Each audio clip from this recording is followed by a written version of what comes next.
Good morning or afternoon, as the case may be in your time zone.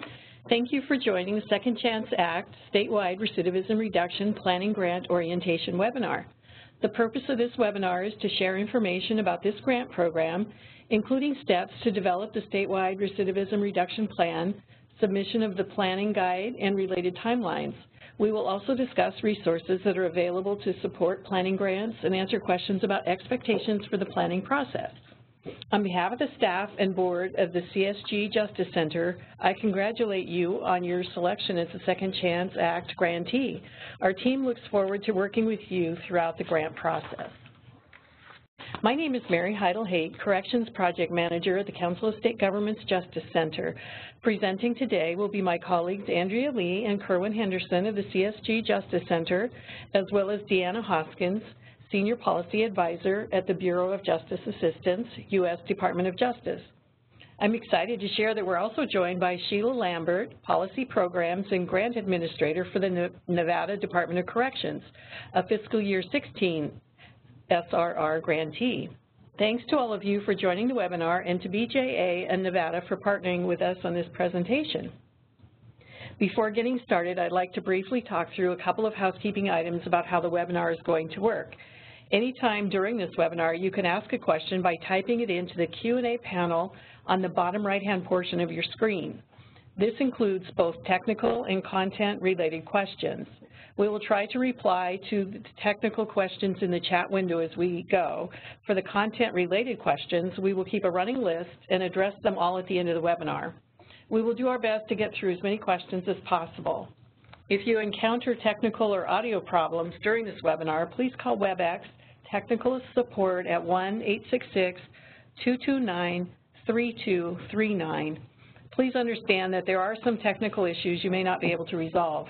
For this reason, we are recording the content portion of this webinar and will be providing you with a private YouTube link for future reference. I'd like to introduce our team of TA providers that will be assisting you during the grant process. Andrea Lee, Kerwin Henderson, and myself are here to support your grant initiatives. Today's webinar is organized into 5 parts.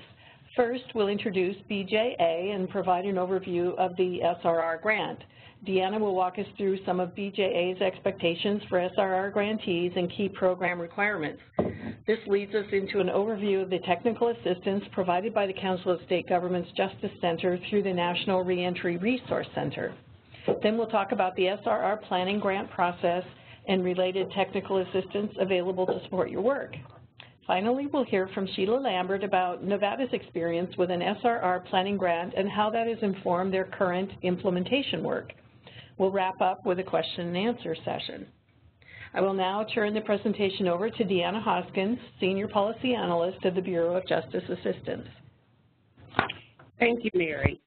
The Second Chance Act has supported over $300 million in reentry initiatives to a variety of initiatives across the country. The Bureau of Justice Assistance administers these grants, including the statewide Recidivism Reduction Program. There are multiple Second Chance Act programs. Nearly all of these programs are designed to focus on a specific strategy to improve reentry outcomes and increase public safety. For example, there are technology career training programs, mentoring programs, and grants to expand programs for individuals with co-occurring substance abuse and mental health disorders. However, SRR is more comprehensive and generally elevates to a higher profile. Congratulations on your award. BJA selected you out of applications from across the country. This includes Washington, D.C., Utah, Alaska, Louisiana, and Delaware. You all have demonstrated a need and desire to address the drivers of recidivism in your jurisdiction and the willingness to implement evidence-based programming and address policies and practices that balance sanctions and treatment. You will be joining this group of currently active SRR grantees. From FY14, we have Georgia, Iowa, Illinois, Minnesota, and Vermont. And from FY16, the states include Arizona, Connecticut, Indiana, and Nevada. Each of these SRR grantees is undertaking innovative steps to make systemic changes and reduce recidivism. We look forward to working with you and your initiative. Unlike some of the other Second Chance Act grants, SRR is designed to be a two-phase process. The first phase is focusing on planning and capacity building of the state, and phase 2 is the actual implementation of what was proposed in phase 1. During your grant process, you will be connecting with BJA program staff with items pertaining to finance and progress reports or grant adjustment notice. A note about grant adjustment notices, referred to as GAN. A GAN is used to request project changes or correction for any programmatic, administrative, or financial change associated with your grant award. All GANs must be requested electronically by the grant recipient through the GAN module in the Grants Management System we call GMS. However, prior to submitting a GAN, you should have an in-depth conversation with your TA provider and BJA policy advisor as to your particular need for a GAN. Booth Allen Hamilton oversees the performance measurement tool data collection. You will be reporting data on a quarterly basis utilizing this tool. An instructional webinar will be held to introduce you to the reporting schedule and information collected. Training and technical assistance will be provided through the National Reentry Resource Center, which will be explained in further detail. Grantees are required to participate in technical assistance from the National Reentry Resource Center. TA providers meet monthly with BJA summarizing updates on grantees' progress and achievement on the grant, what is known as the Grantee Scorecard. This slide outlines the elements for success in moving from the grant planning phase to implementation. BJA utilizes this information to assess the grantee's capacity for effectively utilizing implementation funding. I will now turn the presentation over to Kerwin for the Justice Center. Thank you, Deanna. The Council of State Governments Justice Center, also granted to BJ, is the provider of technical assistance for your grant. We'll provide just a little background about CSG, the CSG Justice Center in the following slides. Within the Justice Center, the National Reentry Resource Center is funded by the Bureau of Justice Assistance to provide support to SCA grantees in the broader field. The Second Chance Act, which was signed into law in 2008, is the first federal legislation to authorize federal support for reentry programs. Recognizing how complex reentry initiatives are and the importance of integrating research and evidence into those initiatives, the Second Chance Act authorized the creation of a National Resource Center for adult and juvenile reentry.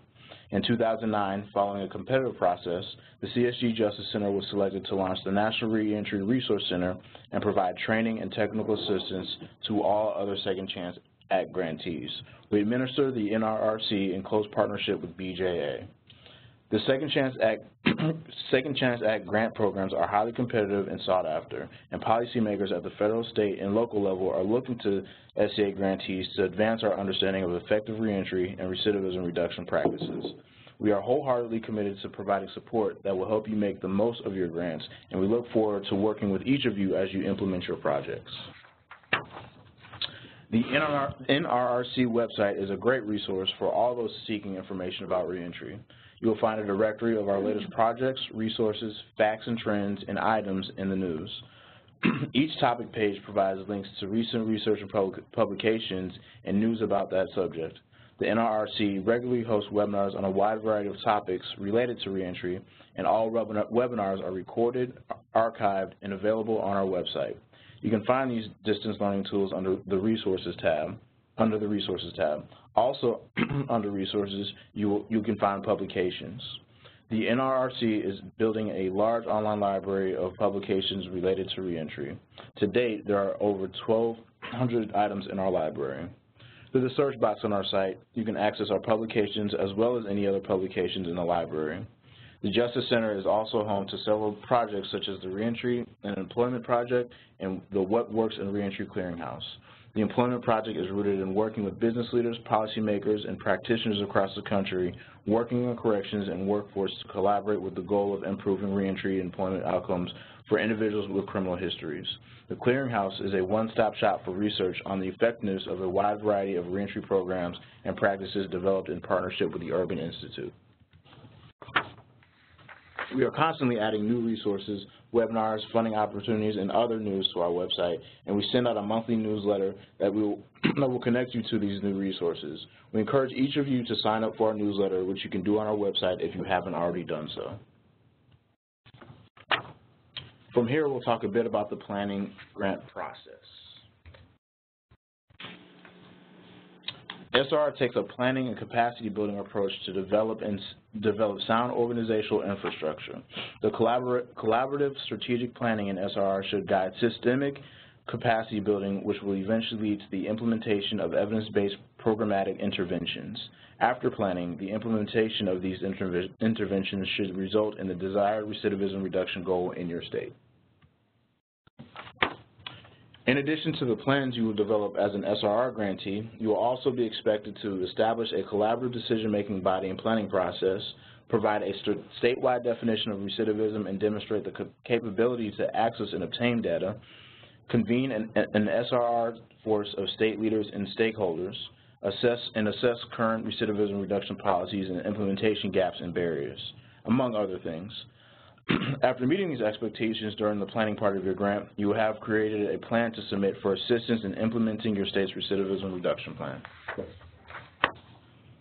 To prepare for implementation, you identify areas of strengths and strategies for improvement. Research indicates that specific types of strategies are effective to reduce recidivism. These strategies include risk and needs assessments to determine program and service placement, inform the release decision, set supervision, conditions, and reporting requirements, and inform the response to non-compliance or violation behavior. Pre-release planning that includes community service providers and focuses on short and long-term needs of those transitioning back into the community. Programs that are designed to change criminal behaviors and are grounded in research. Quality is reviewed using a structured quality assurance process, and steps to improve program quality are taken based on the findings. States should also consider capacity to prove needed programming. And finally, effective supervision strategies, which are used to encourage compliance with conditions of release and to ensure effective responses when someone does not comply with those conditions of release. And we've developed a tool to do just that. We'll discuss this in a few minutes as part of technical assistance. At this point of the presentation, I'll now turn it over to Andrea. Thanks. Excuse me. Thanks, Kerwin. As technical assistance providers, we're here to help you and support your team in achieving the objectives written into your proposals. Also, our goal is to help you meet the requirements of the grant that have been outlined by BJA. This is done in a variety of ways, through providing education and learning opportunities for you and your staff, sharing lessons learned across jurisdictions from other grantees, facilitating conversations with federal partners, reviewing policy and procedures related to your grant, helping translate research from theory into praxis, offering other general program guidance, and assisting with work on reporting outcomes to stakeholders interested and involved in this grant work. Every grantee will have a standing monthly call with their TA provider, at least one on-site visit. The most convenient time and dates for these calls will be discussed among the team on the initial call this month. Also, don't ever hesitate to please reach out to us via phone or email at any point throughout the month if questions come up, because again, we are here to support you.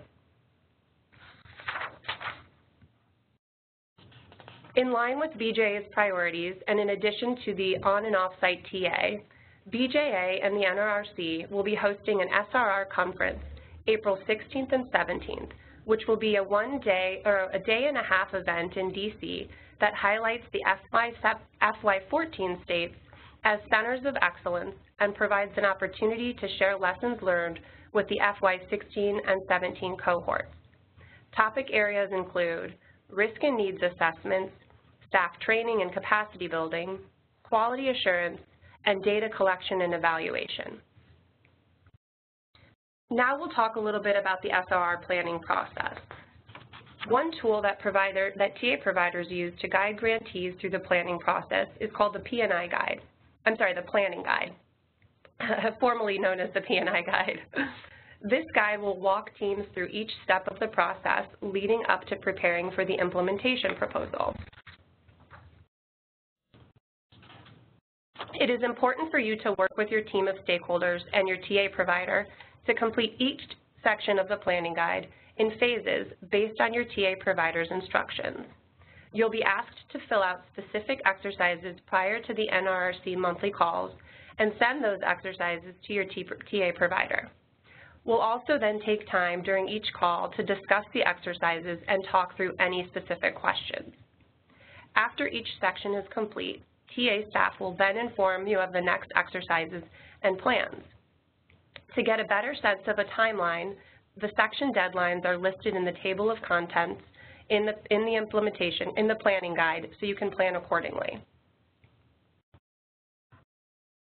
The first step in the SRR planning process, and therefore the first section of the guide, is about establishing a task force and a process for convening members and completing the grant work. For the planning phase to be successful, senior level representatives of all relevant agencies and organizations must participate in a collaborative planning process that leads to the completion of the deliverables expected by BJA. This section of the planning guide outlines key aspects of collaborative decision-making and will help you decide who should be at the table and how to effectively structure the planning process.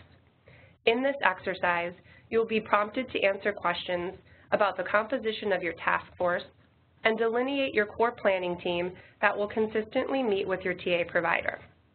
You will also develop how the task force, planning team, and any work groups are structured, and the process that these groups will undertake to complete the grant deliverables. The second step in the SRR planning process is to analyze recidivism data. The purpose of the SRR program is to help states lower recidivism through evidence-based, targeted policies, programs, and practices.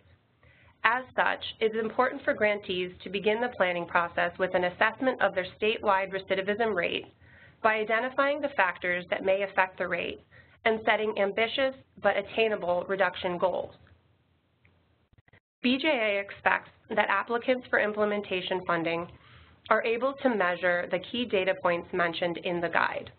Also, this section of the planning guide is designed to help grantees use the data to define and measure the statewide recidivism rate, understand some of the key drivers of the recidivism rate, identify a target population for interventions and policy changes based on those key drivers, and set recidivism reduction goals for the target population and statewide recidivism rates. Many state corrections agencies already monitor these types of data in this section.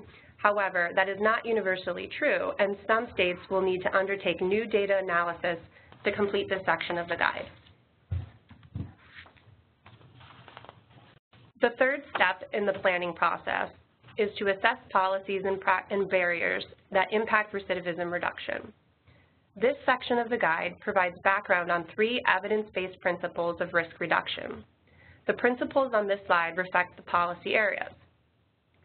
This section of the guide also includes the recidivism reduction checklist referenced earlier that will allow you to assess your current reentry policies and practices to ensure they will reduce recidivism and achieve your common reentry goals.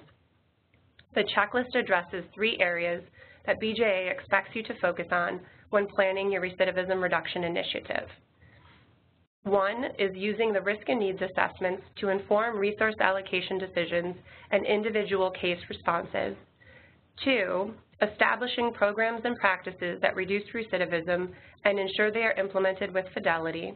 And 3, implementing community supervision policies and practices that promote successful reentry.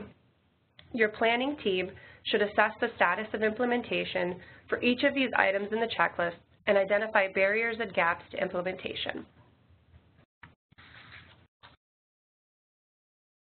The final section of the guide will position your team to submit an SRR implementation proposal once the solicitation has been released by BJA and dependent upon pending appropriations. This section contains information about the different types of proposals supported by the SRR program, including strategies that address the barriers and gaps identified in prior sections, and to reach the recidivism reduction goals for the target population and for statewide. Items in this exercise and the resulting proposal are organized around your efforts to build capacity and support the adoption of evidence-based practices within your agency, as well as investments in evidence-based programs and interventions for the target population. At the end of this process, your planning team should have a well-developed implementation proposal as well as an evaluation and sustainability plan for that proposal. As an example of the grant process and the TA assistance, I'd like to introduce you to Sheila Lambert, who has become a driving force in the success of Nevada DOC's SRR project. Nevada DOC received an SRR Planning Grant in FY15, which is the same grant that you all received this year, and they used the grant to assess their system and develop a very competitive proposal about how they would implement change across their state. Okay, and Sheila, I'll hand it over to you now. Great, thank you so much. And we are very appreciative to be teaming with the Bureau of Justice and the Council of State Governments Justice Center. So when Nevada started the actual planning grant, there were some areas that we hadn't clearly defined as to what our ultimate goal was. And I think what was critical for us was having the technical assistance work us through our planning grant and help us kind of define some of the overall objectives we were looking to obtain. I'll give you just a short overview of what Nevada was focused on. We have 4 areas that we targeted in the planning grant and that we've moved forward with the implementation grant, and that's basically to focus on an integrated system, multidisciplined, culture change that develops a statewide framework. The biggest deliverable that we had out of the planning grant was a strategic plan that helped us work to identify and put forth kind of the data and the model that we needed to help us on the implementation. So we have the automation of NRAS, our Nevada Risk Assessment System, and what was critical for us was to make sure that we had a comprehensive tool to help us define what evidence-based programs, what resources, what we were missing, what we weren't missing, and what we needed to target for Nevada's population. We modeled it after the Ohio Risk Assessment tool and used that to identify our population and the criminogenic areas for our specific offender population. So we had over 100 programs within NDOC that we were attempting to offer. And sometimes the technical assistant partners would suggest that we look at those and ask how many of those we really needed or wanted to try to deliver. It was determined, and some of the things that seem so simplistic, but Nevada's trying to do so many different things that we weren't really doing anything very well. So as part of developing our risk assessment tool and then working with our technical advisors, it was determined that we should use our criminogenic risk features of our population and kind of do a few things that we could do really well. So we've eliminated over 50 programs within the state of Nevada. And what that has done for us is allowed us to define what target areas we really need to focus on. In order to do that, we really had to have a support system that was not only just with the Nevada Department of Corrections, but of course when you're working at reentry, you're looking at also collaborating with Health and Human Services, probation and parole, your community partners. One of the things different about Nevada is our parole and probation is not under corrections, it's under the Department of Public Safety. So we really had to work hard on our initial plan of making sure that those impacted stakeholders were at the table in the very beginning. Some of those stakeholders has changed as we move through, and what I've really appreciated with the Bureau of Justice and with the Justice Center is that they recognize that this is a moving target, and while we may have identified one thing as a critical need as we move through the stakeholders and engaging them in a lot of the dialogue, those priorities changed. We set forth with a model of substance abuse, training, and policy as the 3 other areas that we were working on to work collaboratively to kind of focus on that workforce development. One of the things that we did during that is identify the lack of communication between our correctional officers, our institutional staff and program program folks, and we really needed to bridge that gap. Through the technical assistance advisors and being able to connect us with other states that had some similar issues in various years, we were able to use some of their resources and some of their suggestions, and we kind of used a lot of those resources to define how we would communicate to our population here in Nevada. As an example, on our training cohorts, we actually team up on our Train the Trainer trainings with correctional officer staff, with program staff, so that we're targeting everyone in the core correctional practices. And I think that for us, kind of training and adopting an evidence-based practices and incorporating the correctional staff and letting them be part of the integrated planning really helps support that continuity of care and help them also buy into the culture change of really focused on recidivism.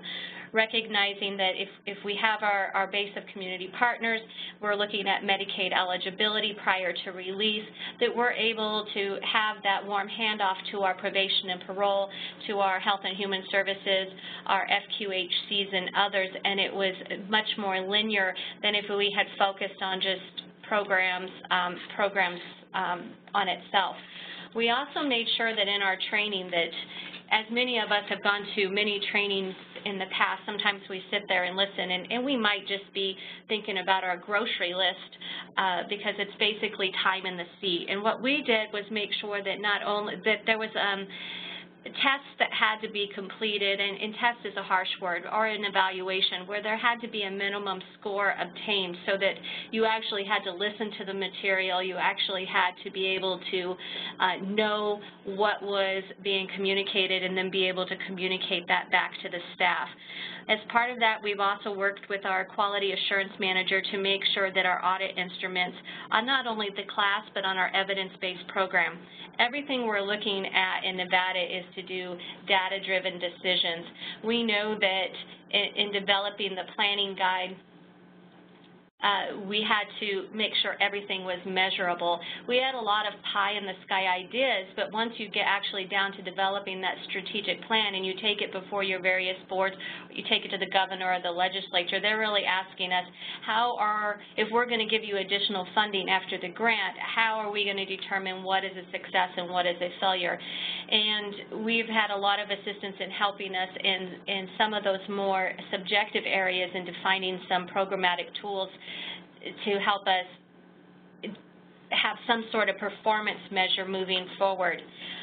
With all of our programs, we did also add moral recognition therapy because it was one of the items where we were missing some of the criminogenic target areas, and so we did add a program while we were also deleting because we didn't have all of those areas targeted.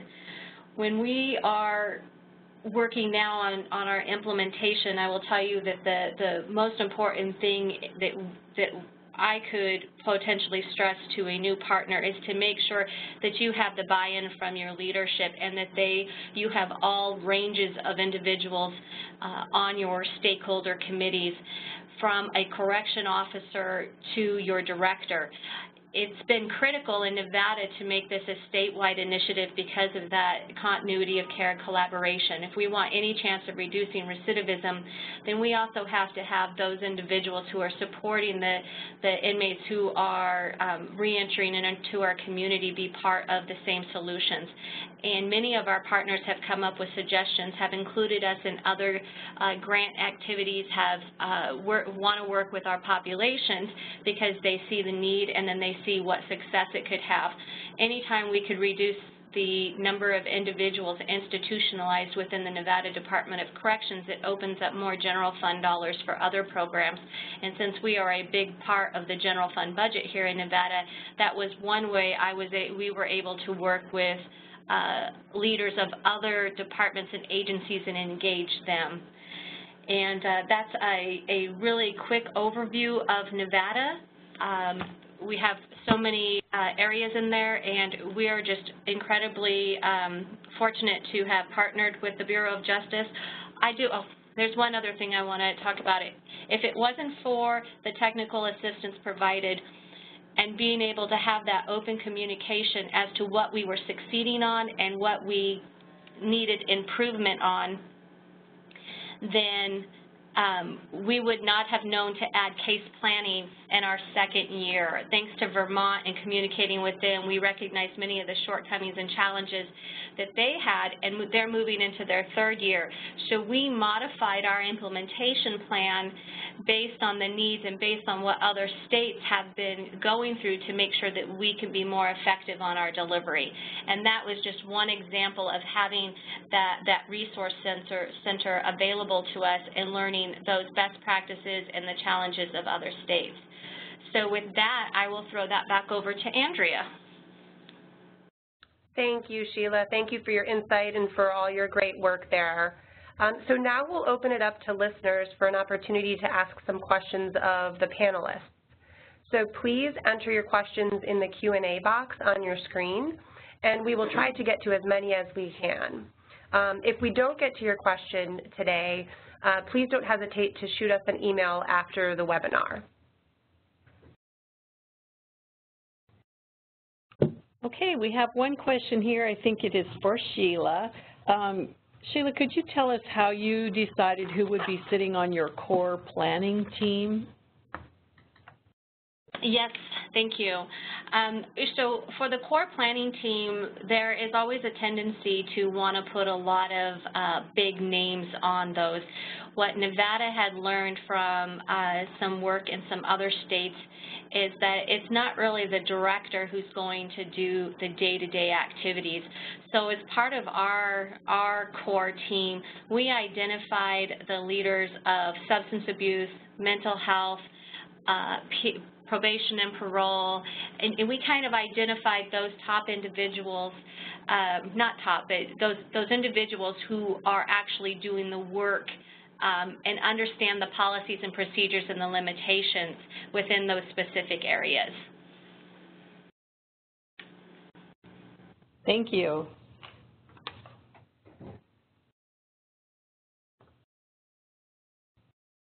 Let's see this other question. It sounds like you touched on it a little bit. It was asking about common barriers to engaging stakeholders.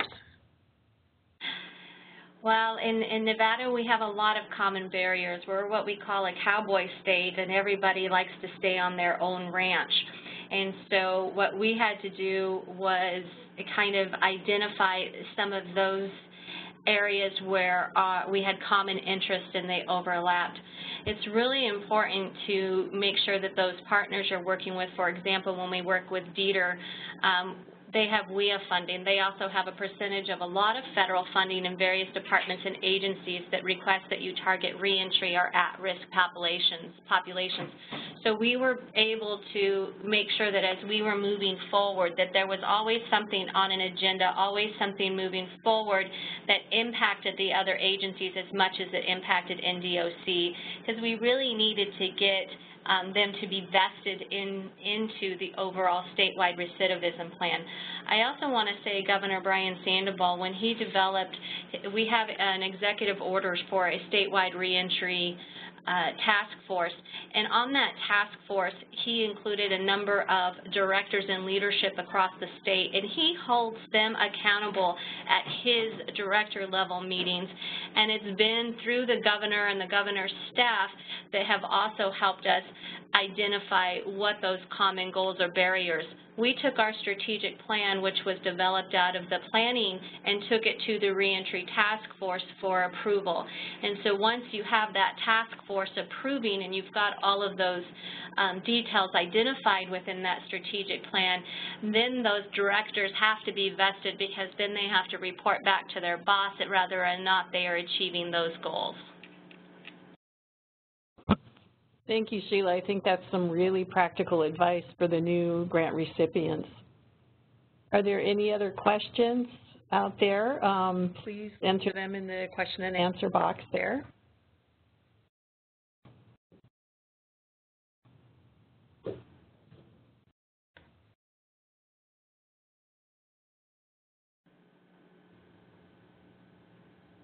Okay, here's the question. As the planning phase evolves with new data and information, how difficult is it to modify the grant,